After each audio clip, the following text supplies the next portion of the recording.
vou mandar aqui o link para o historiador, professor aposentado da Universidade de Passo Fundo, no Rio Grande do Sul, Mário Maestre, para que ele se junte a gente, fale dos levantes na América Latina, todo mundo muito interessado. Eu estou muito interessado nisso, estou aí tentando me informar diariamente sobre a questão nos diversos países, aí essa confusão na Bolívia. Aliás, a Bolívia tem que olhar, hein, porque o pessoal aí pode ser que não tenha aceitado muito bem essa derrota, né? O pessoal que estava articulando o golpe, porque o Evo Morales denunciou que haveria uma tentativa aí de golpe em marcha, mas o que a gente precisa ver é que, pacificando um pouco a questão, quem poderia desestabilizar, que são os Estados Unidos, através do seu bonequinho, a OEA, reconheceu a vitória do Evo Morales e falou que o resultado deveria ser respeitado. Da mesma forma, o Brasil de Bolsonaro, Ernesto Araújo, correu para reconhecer o resultado também, a vitória do Evo Morales. Então parece que não haveria muito apoio externo, pelo menos não assumido, né? A gente sabe que na guerra híbrida as coisas são tocadas de uma forma diferente, mas em princípio o Evo Morales teria ganhado elevado. Vamos esperar, né? Nunca se sabe, vamos ficar de olho nessa questão também. Mário Maestre, bom dia, bem-vindo mais uma vez ao Duplo Expresso. Bom dia, Rômulo. Olha, seria quase um exagero, né, dizer que a América Latina insurrecta, né, está encurralando o Brasil liberal. Entretanto, é certo, né, que os últimos acontecimentos, né, determinam fortemente, influenciam fortemente a nossa realidade, positivamente, né? É verdade que os ventos, que a mudança dos ventos já se anunciavam há algum tempo na América Latina. Começou, de certa forma, em julho de 2018, com a vitória do México, né, ao lado do Império, né, estadunidense, né, do opositor moderado López Obrador. Né? A isso se seguiu a vergonhoso score de Macri, né? Quando das primárias eleitorais de agosto, como se estava comentando, né? Possivelmente só uma reza muito forte, né? Vai impedir, né? Essa vitória, né? Significativa, né? Robusta, né? Do peronismo, também com um candidato, né? Moderado, né? Nas eleições agora de domingo. Né? Algo que aqui no Brasil tem sido discutido pouco, né? É a retomada forte da oposição. Né? Setembro continua ainda, né? No Haiti, né? Que exige a renúncia do presidente pró-imperialista, né? Juvenal Moïse. Né? Na realidade, uma repressão fortíssima, mais de 20 mortos até agora. Interessante também que se falou muito pouco, não é, que em 31 de agosto, né, sem muita festa, sem muito carnaval, sem muito discurso, né, as últimas tropas de ocupação brasileira, né, do Haiti, que comandaram a ocupação do Haiti, né, desde 2004, né, deixaram a ilha. Né? Em 2004, lembramos, quem determinou essa ocupação, a pedido do Bush filho, né, foi o petismo, Lula da Silva. Né?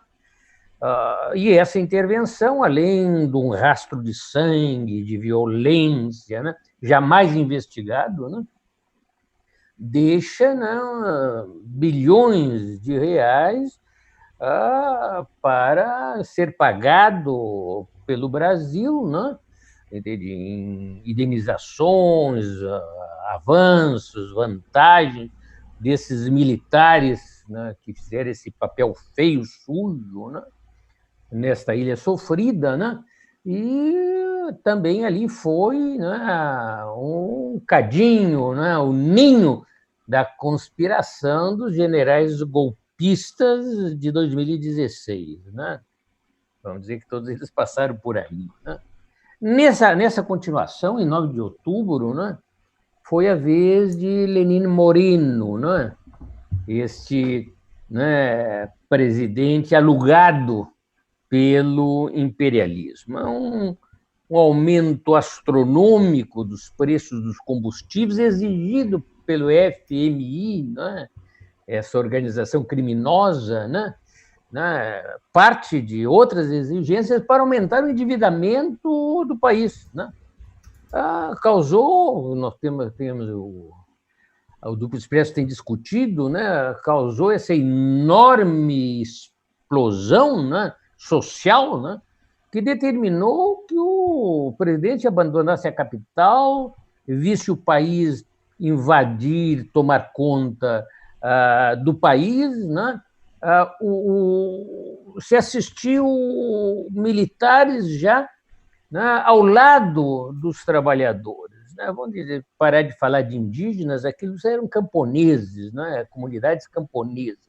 Foi salvo pelo Gongo, né, quando já estava preparando as malas para abandonar o país, pela grande central sindical que mandou a população para casa em troca do fim dos aumentos. Né? Como tu acabavas de falar, né? Depois de 14 anos, 13, 14 anos no poder, né? Evo Morales, né? Determinava que o imperialismo apostou todas as fichas, né? Carlos Mesa. Né? Carlos Mesa é uma figura já conhecidíssima da política boliviana, né? De um empresário político empresário, né, que ocupou em 2003 por pouco tempo a presidência da Bolívia, depois que outro presidente empresário, Sánchez de Lozada, escapou com a população nos calcanhares. Né? Eles esperavam e querem forçar, né, um segundo turno, ao menos, o imperialismo, para humilhar o Evo Morales e tentar alguma coisa. Né? Entretanto, em 20 de outubro, ele venceu, sem dúvida nenhuma, no primeiro turno, uma diferença de 10%, do segundo colocado, e certamente apoiado isso aí nos sucessos do Equador, que haviam acabado poucos dias depois, e quando se estava preparando as urnas, a explosão chilena. Esse aí ocupa hoje o cenário e vai nos dar muito o que falar, né? Nós sabemos que Chile foi a vitrine, né, da proposta do paraíso liberal, né, que teria sido conquistado em 1973, com a destruição dos trabalhadores, massacre, privatizações, né, que, apesar de todos esses horrores, tudo teria sido justificado, já que teria se construído uma ordem boa para todos. Né? No dia 18, né, Sebastião Pinheira, eleito há pouco tempo, fez um pequeno aumento, anunciou um pequeno aumento do metrô de Santiago e determinou uma explosão nacional com uma força, organização, decisão inesperada. Também nós temos visto a repressão verdadeiramente criminal, já com uma quantidade ainda não sabíamos verdadeiramente quantos mortos, E a situação tem sido tão extensa que o presidente ultraliberal foi chorar lágrimas de crocodilo na televisão e prometendo concessões, quanto às aposentadorias, quanto ao salário mínimo, quanto aos remédios e diversas outras coisas. Uma conquista, jamais isso é pouco, para essa população que quer se livrar, dessa situação, desses remédios, dessas medidas neoliberais. Agora, a Central Única de Trabalhadores chamou uma greve, está acontecendo hoje, muito seguida, e os dois partidos tradicionais, o Partido Socialista, hoje que não tem mais nada a ver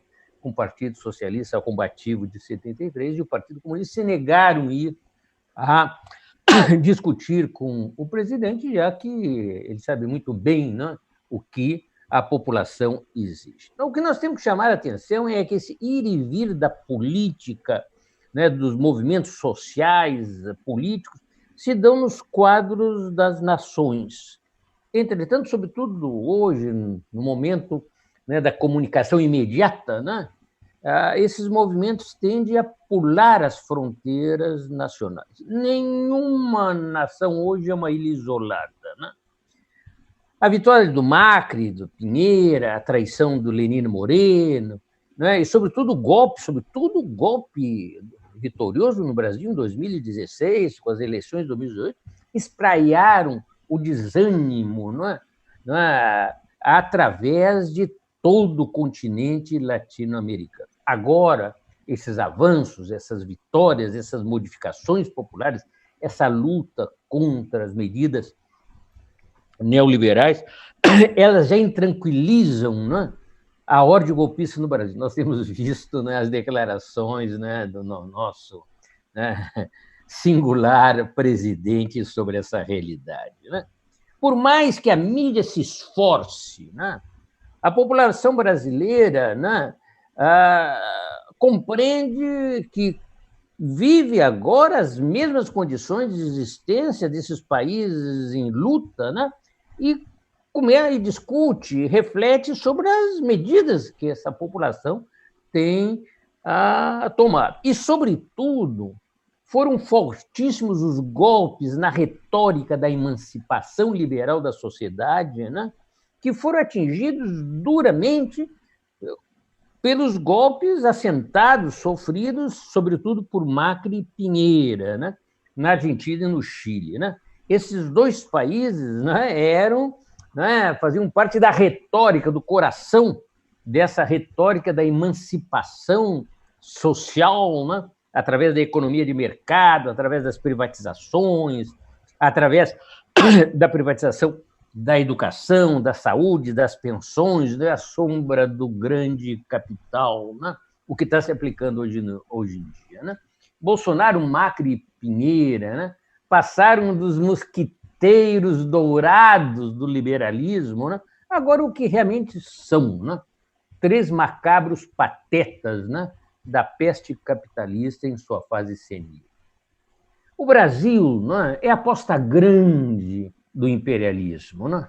É o centro, o eixo do imperialismo no controle imperialismo do continente, né? E é um país de complexidade infinitamente maior, né?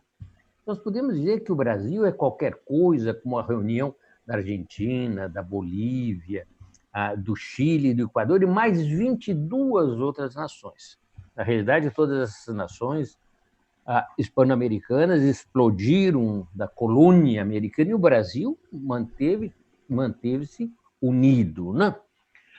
Entretanto, né, é muito mais complexo, portanto, o movimento da população se pôr a caminhar brasileira, a população brasileira se pôr a caminhar em ordem unida. Não é simples, é complexo. Mas quando ela fizer, se eu fizer, né, o grande capital e seus lacaios, né, civis e militares, serão extirpados como erva daninha, né? A história do Brasil mostra muito bem, né? Não adianta juntar armas contra a população brasileira, né? No nosso passado, pequeninas parcelas da população, em Palmares, Canudos, Contestado, né, fizeram frente durante anos, né, a forças militares repressivas imensamente superiores.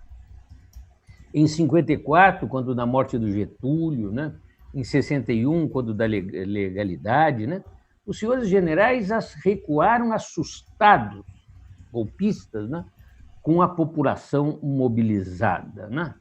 Por isso a importância desses sucessos hoje na cabeça dos brasileiros, apesar, né, da movimentação, da ação tóxica, né, da mídia golpista, né? Entretanto, nós temos que voltar a algo que eu acho que o Duplo Expresso tem batido muito, né? A explosão do Equador, do Chile, no Haiti, a vitória na Argentina, foi preparada por organizações populares, pequenas, médias em geral, né? Elas acenderam a faísca, né, mesmo não tendo a força para dirigir a população até ela se apoderar do governo, que é um seu direito. Essa população compreende hoje a necessidade de derrubar essa situação mas não compreende ainda a necessidade de colocar-se no local dessa situação. O grave problema do Brasil, né, além da sua enorme complexidade, né, essa diversidade, né, de desigualdade, né, do país continental, né, é que os nossos prometeus do passado, né, que no passado desafiaram o Olimpo com as chamas nas mãos a servir o homem à liberdade, né, agora se transformaram em rechonchudos bombeiros, né, a serviço dos deuses do capital. Os dirigentes dos partidos parlamentares, da oposição, os sindicalistas, abandonaram e falam para a população para não ir à luta e que todos se centrem nas eleições de 2020 e 2022.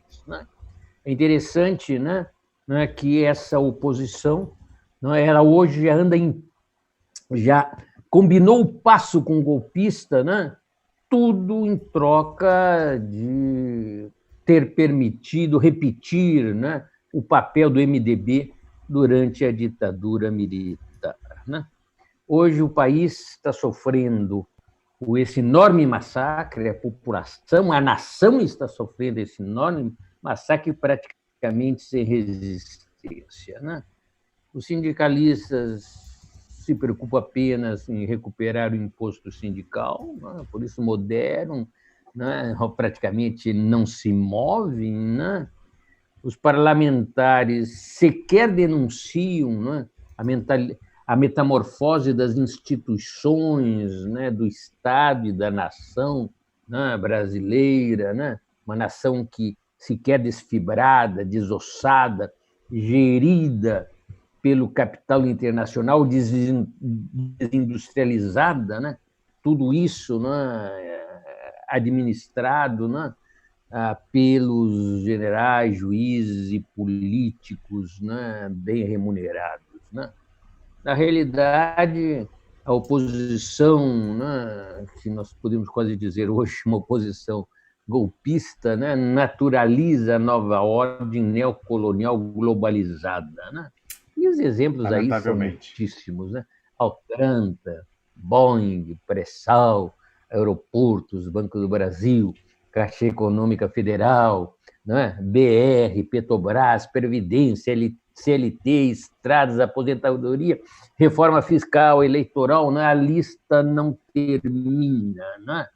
E agora, o que o Duplo Expresso tem denunciado em forma obsessiva, essa oposição sequer denuncia o verdadeiro controle militar, que está se colocando sobre o país. Vamos esquecer o Bolsonaro, essa figura estranha, através de medidas, entre outras, como o Cadastro Nacional de Base do cidadão, que vai nos ter fichado, já nos tem fichado, cada vez mais, já aprovado em 10 de outubro de 2019, a PL 1595, 2418, que legaliza o controle das comunicações pelo Exército sem qualquer controle da Justiça. E essas leis agora, entende que sobre a forma de combater um terrorismo que ninguém viu até hoje, terrorismo no Brasil é a Polícia Civil, a Polícia Militar, que mata, que ataca a população todos os dias, praticamente coloca toda a população, criminaliza, cria as condições de criminalizar as lutas sociais. Então, nós identificamos o cidadão, nós temos o direito de controlá-lo através da grande mídia, e nós temos o direito de julgá-lo e prendê-lo por qualquer coisa que faça, literalmente. Temos também, Mário, o direito de infiltrar. Mário, temos também o direito de infiltrar agentes, temos o direito de fazer ataque preventivo contra ameaça terrorista, enfim, o pacote completo. O Rômulus, A repressão tem o direito, talvez, de matar, justificando a necessidade disso por estar envolvido, participando infiltrado de uma ação. Tem que matar, mata, isso está justificado. É algo verdadeiramente inimaginável. Inimaginável, né? Na realidade, né, e essa oposição, podemos dizer golpista, ela chega a paradoxos indiscutíveis, né? A Folha de São Paulo agora noticiou há pouco tempo, né, segmentos do PT preocupados com a soltura do Lula, porque isso poderia unificar o bolsonarismo e prejudicar nas eleições. Mas grave ainda, o Lula da Silva, né, promete, se deixarem ele sair, né, o que está muito difícil, né, pregar a palavra boa para o capital, da reconciliação nacional. Ou seja, vamos voltar todos a nos amar, né, sobre a base do que já foi feito, né, sobre essa metamorfose do país que transforma e arrasa esse país. Né? Eu, para concluir, eu diria, né, para agradar a Damares, né, eu concluía citando Jesus Cristo. Né? Jesus Cristo, caso Mateus não esteja mentindo, né? E foi Jesus Cristo que disse, né, inspirado na América sublevada: não penseis que vim para trazer a paz à terra. Não vim trazer a paz, mas a espada. É a espada que necessitamos. É isso aí, muito bem lembrado, Mário Maestre. Excelente suas colocações aqui hoje. Mário, eu ia pedir aí a respeito de algo que você abordou, que são esses projetos de lei terríveis. Já estou vendo com Marília Lúcia Fatorelli a maneira da gente fazer aquela notificação extrajudicial a cada parlamentar, para que eles não possam alegar mais ignorância, né? Sugestão do Beto Almeida, feita ontem aqui no ar, prontamente encampada. E ia pedir a você, Mário, que faça um lobby familiar junto ao seu irmão que milita no PCO, para que o partido que não tem esses constrangimentos de cretinismo parlamentar, né, e de um imperativo de reprodução de mandatos, então que precisaria ficar bem com os militares para poder pleitear o posto de MDB da nova ditadura, para ver se o pessoal consegue somar essa luta e divulgar, porque a sociedade, tomando conhecimento disso, haverá, não tenho dúvida, ampla rejeição, inclusive à direita. Certamente ele está te escutando, Romulo. Maravilha. Está nos escutando. Muito bem, muito bem. Então, fica feito aí o pedido. Muito obrigado, Mário. Bom dia para você e até semana que vem. Um bom dia e até quinta. Um grande abraço. Igualmente, conversamos aqui com Mário Maestre, historiador, professor aposentado da Universidade Federal de Passo Fundo, no Rio Grande. Olha, o Rio Grande que tem relevância aí nessas questões que a gente está estudando. É engraçado, né? É um estado dicotômico. Você tem o sublime, né, Getúlio Vargas, João Goulart, Brizola, mas você também tem coisas terríveis aí, né? Inclusive a esquerda. Eu ia falar da direita, né? Inclusive vários generais presidentes vieram de lá, né? Mas até mais modernamente, aí, se a gente pode olhar até nas últimas legislaturas, né? Tem um Onyx Lorenzoni, tem uma Ana Amélia Lemos, coisas terríveis, né? Ali a dicotomia vem desde o século XIX, né? Mas assim, ao sublime e o terrível, né? Então, mas também você vê que no campo da própria esquerda, é lá em que a gente viu no último domingo Paulo Pimenta, você expressionauta conhece a capivara dele, ser sagrado por aclamação, ungido presidente do Diretório Regional, né, do Rio Grande do Sul, apesar de ter perdido o primeiro turno. Isso é incrível. Não, isso realmente, que sujeito, que carisma, né? Ele não tem carisma para ganhar voto, mas depois para convencer o segundo lugar a desistir e, em nome da unidade partidária, sagrá-lo por aclamação o novo presidente, isso ele tem. Realmente é um sujeito de muita sorte, né? Até quem está no entorno dele acaba sendo contaminado por essa sorte. Você vê aquele pessoal da assessoria dele que ganhou a grana, 120 milhões de reais na Mega Sena, né? Incrível.